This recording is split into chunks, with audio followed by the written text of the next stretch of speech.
De acá en más, los sonidos de la realidad. Son los audios de la mañana.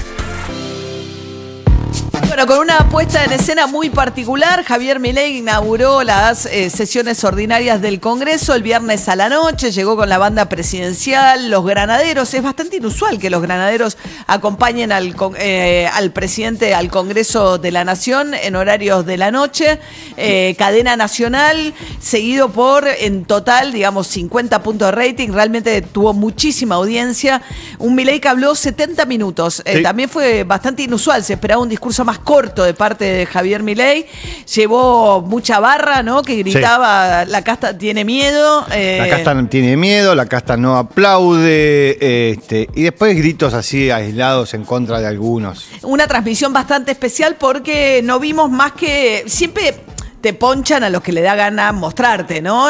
Pero en este caso en particular no mostraron nunca a ninguno de los opositores, algunos de los cuales estaban de la izquierda con carteles, pero se quedaron los 70 minutos, nadie se paró ni dejó su banca vacía. Y no hubo gritos ni nada. Nada. Mientras tanto, Javier Milei convocó ahí, inesperadamente, sobre el tramo final del discurso, a un pacto para el 25 de mayo. Quiero convocar tanto a gobernadores como expresidentes y líderes de los principales partidos políticos a que depongamos nuestros intereses personales y nos encontremos el próximo 25 de mayo en la provincia de Córdoba para la firma de un nuevo contrato social llamado Pacto de Mayo, un contrato social que establezca los 10 principios del nuevo orden económico argentino. De esta manera, espero que podamos dejar atrás las antinomias del pasado, abandonar las recetas del fracaso y volver, tal como hicieron nuestros padres fundadores hace más de 200 años, a abrazar de una vez y para siempre las ideas de la libertad. Bueno, ahí arrancó con la parte sobre el final, ¿no? Primero hizo su típico estilo un poquito más abajo lo que suele ser, pero de críticas a la casta, y desprecio a todo lo que tenga que ver con la política, pero después sobre el final propone este pacto.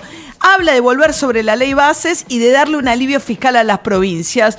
No se entiende en qué orden se van a discutir esas leyes. Los gobernadores quieren primero el alivio fiscal o saber que eso va a estar antes de volver a discutir la ley bases. Va a insistir con los gobernadores, hay que ver cómo. Javier Milei, de hecho, cuando salía de la asamblea le preguntaron y dijo esto. Bueno, hemos venido a plantear las bases para construir una nueva Argentina y nosotros estamos dispuestos a tomar todos los costos y todas las medidas que sean necesarias para implementar este conjunto de medidas que van a hacer que Argentina se convierta en una potencia mundial. No, pero hago una apuesta a que me demuestren que estoy equivocado y que están dispuestos a ceder sus privilegios de castas para que sigamos adelante.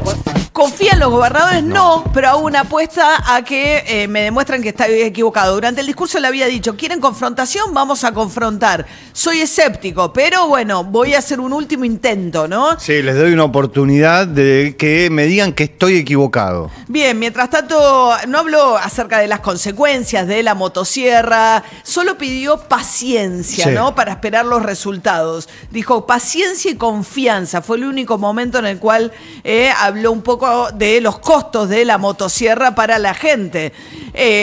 Habló, sobre por qué eligió Córdoba, ¿no? Porque decir, ¿por qué Córdoba? Uno diría. ¿Por qué Córdoba para el Pacto de Mayo? ¿Por qué Córdoba? Córdoba porque creo que es el lugar fundacional en términos del conocimiento en Argentina, que es por eso adopta, ¿sí? Y en especial no se olviden de algo muy importante, que Conan es cordobés. Muchas gracias. Bueno, ahí va, Conan es cordobés. Siempre habla en tiempo presente de Conan. Algún día alguien le va a preguntar dónde está Conan. Mientras tanto, también había hecho una serie de anuncios que tienen que ver con identificar privilegios de la casta que va a terminar, supongo, con un nuevo paquete de leyes o algunas cuestiones saldrán por decreto. Habló acerca de la jubilación de privilegio. Hoy, Clarín publica en tapa el valor de cuánto cobra Cristina Fernández de Kirchner de jubilación. Ella tiene una situación muy excepcional, porque es excepcional que se dé que alguien es expresidente y simultáneamente viuda de un expresidente. Isabel Perón tenía una situación similar, pero ella cobra, entiendo que porque vive en España, solamente una pensión. Cristina Fernández de Kirchner siempre defendió con uñas y dientes, porque se lo quitaron durante el gobierno de Macri y se lo devolvieron a su pedido durante el gobierno de Alberto Fernández, la posibilidad de cobrar 2 jubilaciones de privilegio, que sumadas le dan 14 millones de pesos mensualmente. Me parece realmente bastante escandaloso. Hay una cuestión ética. Una cosa es si es legal o no, que hay una discusión también, pero hay una cuestión ética. Me parece que la excepción, la jubilación de privilegio es absolutamente excepcional y ya cobrar 2 me parece excesivo. Pero bueno, finalmente dijo Javier Milei que van a eliminar este tipo de jubilaciones para presidentes y expresidentes. Hacia adelante, ¿no? Estamos enviando al Congreso un paquete de leyes anticasta, del cual quiero compartir con ustedes algunos de sus componentes. Eliminaremos las jubilaciones de privilegios para presidente y vicepresidente. Obligaremos a los sindicatos a elegir sus autoridades a través de elecciones periódicas, libres y supervisadas por la justicia electoral, que limitará los mandatos de esas autoridades a 4 años y establecerá un tope de una sola reelección posible. Los convenios colectivos específicos que realicen en la asociación libre los trabajadores de una empresa o grupo de empresas primarán sobre los convenios colectivos del sector. Vamos a terminar con esa locura de imponerle a la gente las condiciones laborales que define atrás de un escritorio un señor que no trabaja hace 30 años. Bien, ahí también él identifica, ¿no?, la falta de popularidad de los líderes sindicales, ¿no?, que son el único sector de la política que sufrió renovación cero desde 1983 hasta la fecha, digamos, promedian 20, 30 años y han convertido mucho los sindicatos en asuntos familiares, cuando se va para dejar al hijo, digo, los Moyano en camioneros. Lo que pasa es que esa es una ley, incluso Facundo Moyano había hecho un proyecto para limitar la cantidad de reelecciones indefinidas que podían llegar a tener dentro de los sindicatos.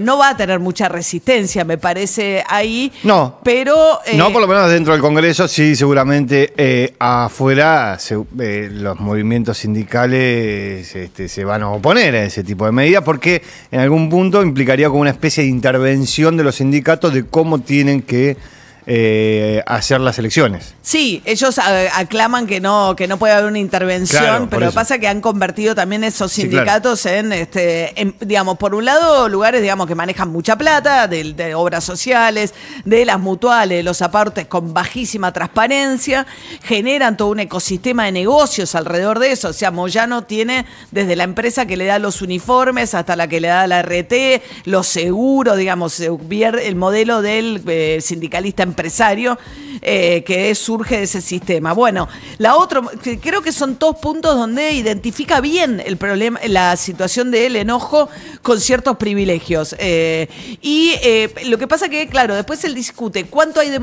motosierra y de licuación. La licuadora es una figura que suena un poco abstracta, pero la licuadora es el deterioro del poder adquisitivo, sobre todo las jubilaciones, que son las que están pagando gran parte del ajuste en esto, porque podría haber ajustado él por decreto, de hecho ajustó el bono de 50.000 a 70.000 pesos, pero le echó la culpa al Congreso diciéndole, como ustedes no me dieron una nueva fórmula, se están perjudicando a los jubilados. Eso no es cierto, lo resolvería fácilmente con un decreto, pero su prioridad era déficit cero el primer mes de gobierno, y esto fue la licuadora de los trabajadores, del poder adquisitivo. Milei dice que hubo más motosierra que licuadora.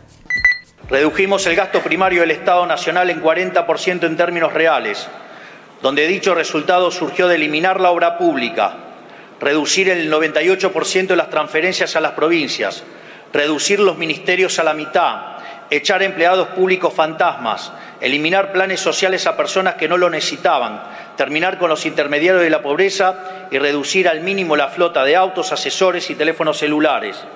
Es decir, si bien ha habido licuación, ha habido mucho más de motosierra, todo para la política. Bueno, dentro de los planes sociales los licuó, digamos. Sí. Otro de los efectos fue que el mayor plan social, que es el potenciar trabaja, que estaba enganchado en la evolución del salario mínimo vital y móvil, lo desenganchó y perdió muchísimo poder adquisitivo. Subieron la asignación universal por hijo y la tarjeta alimentar, pero ahora ya de nuevo se lo está comiendo la inflación y sacaron, por ejemplo, asignaciones familiares para los trabajadores que ganan entre 1 y 2 millones de pesos de salario. O sea, todo eso es licuación o recorte o ajuste de partidas que van sobre los sectores más vulnerables. Mientras tanto, Javier Milei, a mí me parece que hay una estrategia clara que es ir hacia los gobernadores pasando por alto al radicalismo, ¿no? Porque de hecho atacó a Gerardo Morales por la cosa, digamos, bastante indefendible. No bastante indefendible lo que ocurre en Jujuy con los perseguidos por haberse sumado a un rumor respecto de la infidelidad o no de su mujer. La cuestión es que yo creo que hay un ataque ahí, porque además lo mira Martín Lustó, el jefe del bloque radical, cuando dice esto.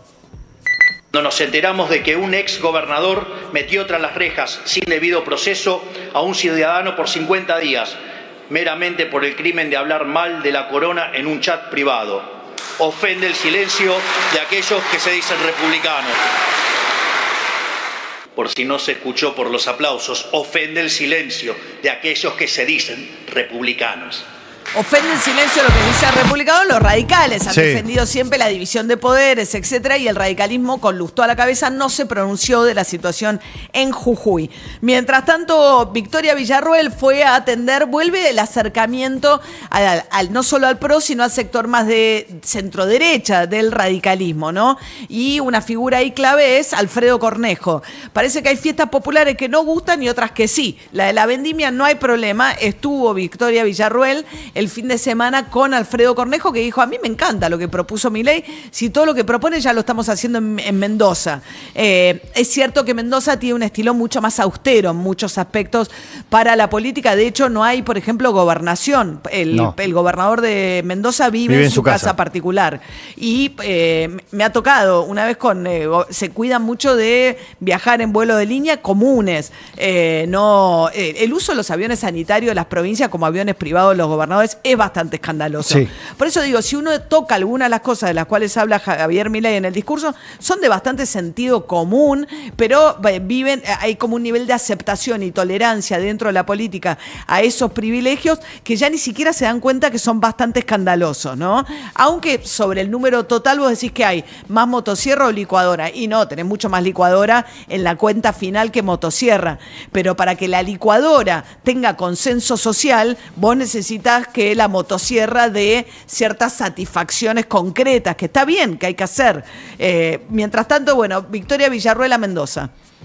Es un gran esfuerzo para que haya un mensaje federal y desde el Senado tratamos de ampliar los lazos y de generar el abrazo entre las distintas provincias y sectores de nuestro país. ¿Cómo influye el ánimo de la gente con respecto a todas las medidas que anunciaron anoche? Sabemos que los argentinos están haciendo un esfuerzo enorme, que hay mucho de sacrificio, que hay mucho de esperanza también y esperamos estar a la altura de todas estas expectativas. Bueno, ella es la única que habla de sacrificio. Milei no habla en ningún momento del sacrificio de los sectores más vulnerables. En ningún momento. No. Lo único que hizo fue pedir paciencia.